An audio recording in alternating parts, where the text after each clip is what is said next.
My name is Jenna Apgar with brand.blog, and this is the live video that coordinates with the Marketing Mastermind Challenge, the first one. Today is June 13th, and I'll probably run it a few times during the year, but I really like to, with these challenges, be able to interact with everyone all at one time, and so this is a great way to do this. Today I was teaching veterans at a co-op working thing today, so I didn't get to do it when I wanted to, but for the remainder of the 2 weeks I will be shooting each one of these live videos at 12:30 p.m. during your lunch hour, so hopefully you can come on, join us, interact, ask questions live so I can answer your questions face to face.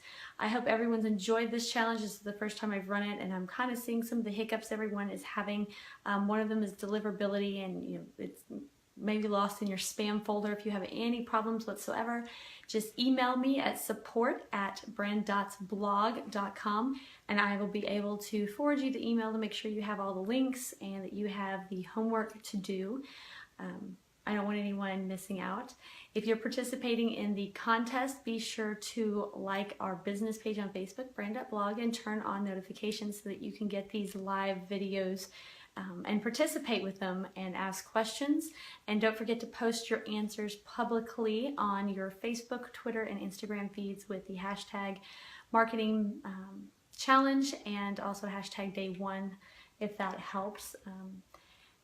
Having just come off, I just spent 3 hours with a group of veterans who are trying to launch their businesses, and they have good business ideas and they're coming up with the formal business plans, but they're really lacking on marketing and they're lacking on even understanding how to start with that, and none of them have a client avatar. And usually a client avatar is where I start everything at for marketing, and it is the base. You don't even know which social media sites to be on if you don't know what your client is. You don't know what kind of advertisements to be out there. You don't know what they want. You don't know what kind of content they want until you've really decided what that client avatar is.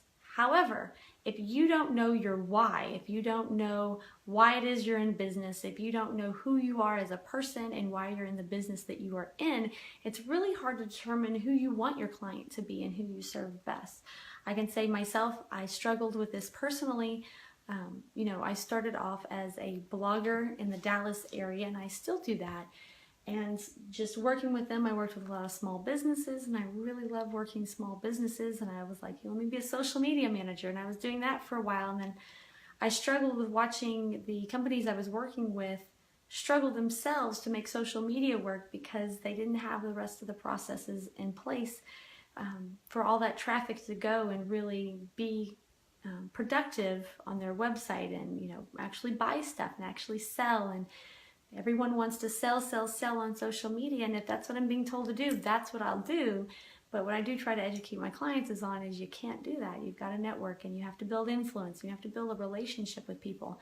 So that's where it's kind of transformed into digital marketing, and my why, it took some time to get there, but really defining who I wanted to work with. I don't want to work with big companies that, they're just buying another polo pony, another yacht or a boat. I want to work with clients that, they're small businesses. I'm a veteran myself, and so I love helping small veterans, and that's what I really want to do. Is I want to help small veteran businesses launch so that those veterans aren't feeling lost when they get out of the military. And my other heart is in helping moms, because as a mom, it's so incredibly difficult to get back out into the workforce and launch a company when you've been out raising kids.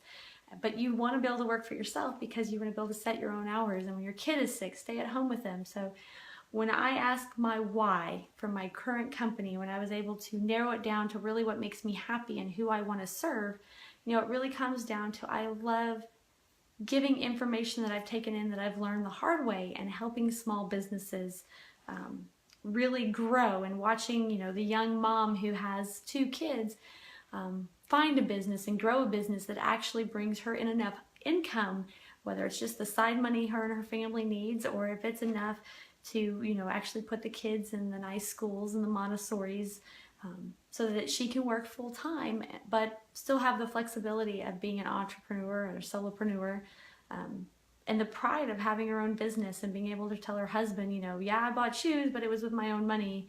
and bring income to the family so that you get that pride and respect. That is where my why is. I like helping small businesses grow. I love what it means when a small business grows. I like knowing that you can help put their kids through college because 2 years ago you sat down with them consulting and you showed them exactly how they need to do to grow and where their hiccups were and how to climb their personal Mount Everest. So today when you're answering your questions, it's just, what is your purpose?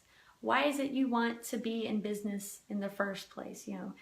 To make more money is not going to bring in your clients. It's not going to build that relationship with them that's meaningful. Everyone wants to make money. But why is it that you're in that business?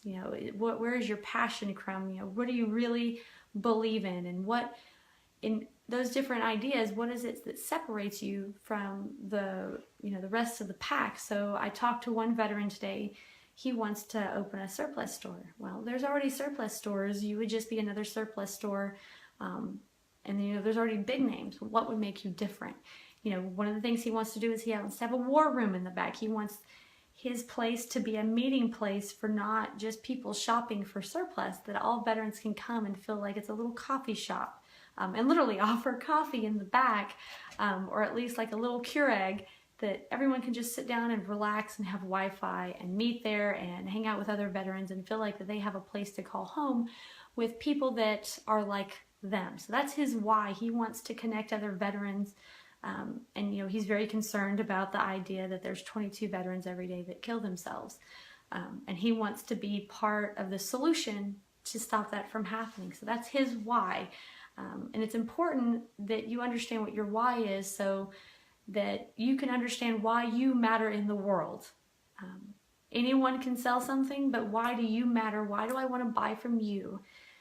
And bringing all that, and actually what I really want you to do is physically journal it, whether it's actually handwriting it in a book, old school, or if you're on your laptop or your iPad, or even if it's a video journal, but you're held accountable to it, on something like YouTube, where you can actually rattle out your thoughts and think about them and listen to it again, whichever way works best for you. I want you to do that. I'm definitely behind because teaching the veterans today for 4 hours was a very impromptu thing, and I was not expecting to be gone and away from this project for 4 hours on the first day. But it was important for me as my why to reach back and give to those veterans who are in that incubator. So I will be sitting down for the next 2 weeks and doing the challenge myself.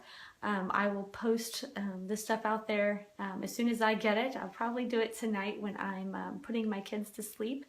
But I want you to sit down and actually journal out. Let me scroll some of the things I want to cover here. For the things that I want you to actually sit down and cover, answer the question, when did you first come up with the idea for your business and what struck you about it? That initial thought, that initial aha moment that jumped out and said, this is what I want to do. And, that idea can evolve, but there's always that initial aha. There's a reason that struck out and that made you jump up and say, this is what I want to do. And I'm willing to put in 80 hours a week to get it started. I'm ready to invest in it and, spend my time, my money, and sacrifice for it to get it started. And you need to return back to that, understand, those little thoughts when we were children, we were saying, I want to be a rock star and I want to be a police officer. Those ideas are still in us, those childhood innocent thoughts. And, maybe you have no desire to be a rock star now. Maybe that's inconceivable. But what is it about being a rock star that you wanted back then? Was it, just to be influential and be on stage? That might be a very big possibility and a great possibility for your business going forward. And so reaching back down and grabbing those ideas from our childhood and those initial aha moments in our business, and getting them down on paper so that we can see them and we can process them in our brain in a different way that, just the cursory thought in our mind doesn't do for us. The second question is, why is the solution you're offering different than any other? And this is vital for any business. This is not just a brand or marketing thing. You have to understand your unique selling proposition, and which I personally prefer is a statement of value. I feel like a unique selling proposition takes it back and only describes your actual product, where a statement of value brings it on what value do you bring to your customer. And I was working with the veterans on this as well today. Keep it simple and keep it extremely specific. So I talked to one veteran who he wants to, by hand in his own, very kind of custom kitchen, so not mass manufactured, organic food that solves curable, preventable diseases. And the way he says it, it was just very, it was very grand sounding and maybe poetic, but it was, creating food with his hands to keep you on the planet. And I, immediately cut him off. I have no idea what you're talking about. The idea sounds lovely. I'd like to stay on the planet as long as possible, but I don't understand what you're saying or doing or what you're offering me. Certainly not enough to go spend money on it. But when you break it down, he wants to be a culinary chef who creates hand-produced organic food that's actual food, that's good for you and healthy and can prevent things like diabetes. So you can start creating a value statement that is, my organic food helps type 2 diabetics maintain their preventable disease and sometimes cure it. Now you have my attention. I know exactly who you're talking to. I know exactly who you want to reach out to. So separating yourself from the pack is very important into creating anything from your business. If you can't separate yourself from the pack, then you're just going to blend in. You're going to be struggling trying to copy those who are being successful doing what you're trying to do. But you're never going to have that unique position. No one's going to say, no, I want her because this is what she does. I did my wedding in 2010, and I remember hiring a floral company. And the big thing that jumped out at me was, one, she was a small business in her home, and even before I figured out that I like helping small businesses, I prefer to hire small businesses myself when financially feasible.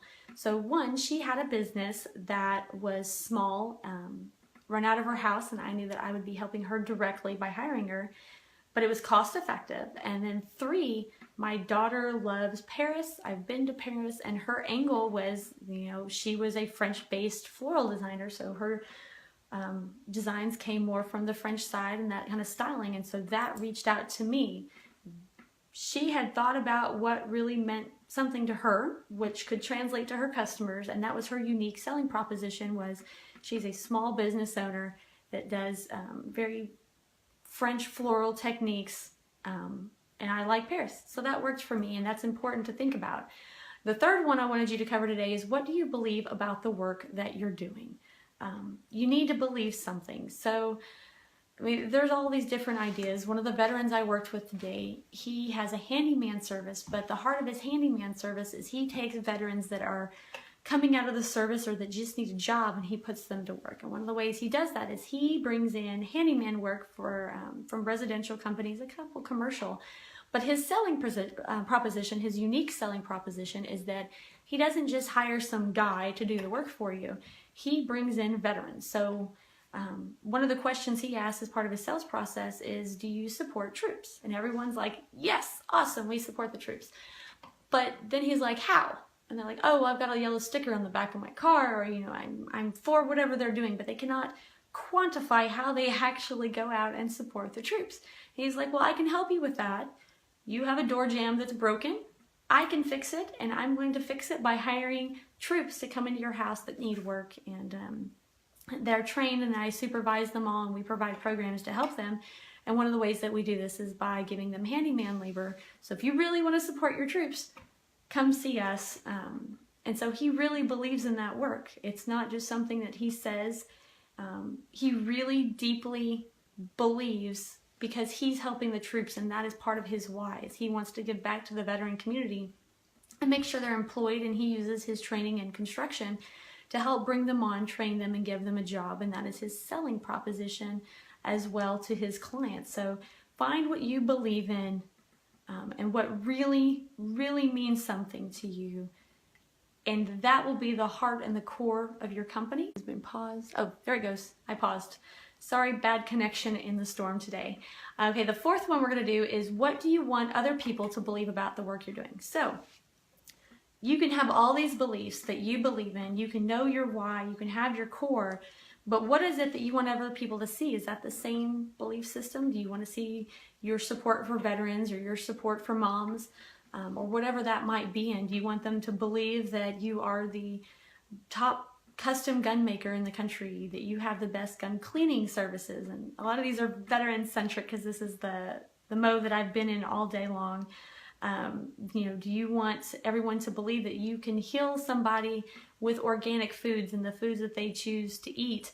How do you reach them, and what it is exactly that you want them to be able to believe about your company? And so that was what I want you to focus on figuring out today, and this might take you 30 minutes, an hour, depends on how far that you've come with your company. And I see Michelle, a good friend of mine, has joined in. Hi, Michelle. For your public posting, if you're participating in the contest or you just want feedback from your personal tribe, figure out one of the sentences, whichever one works out best for you.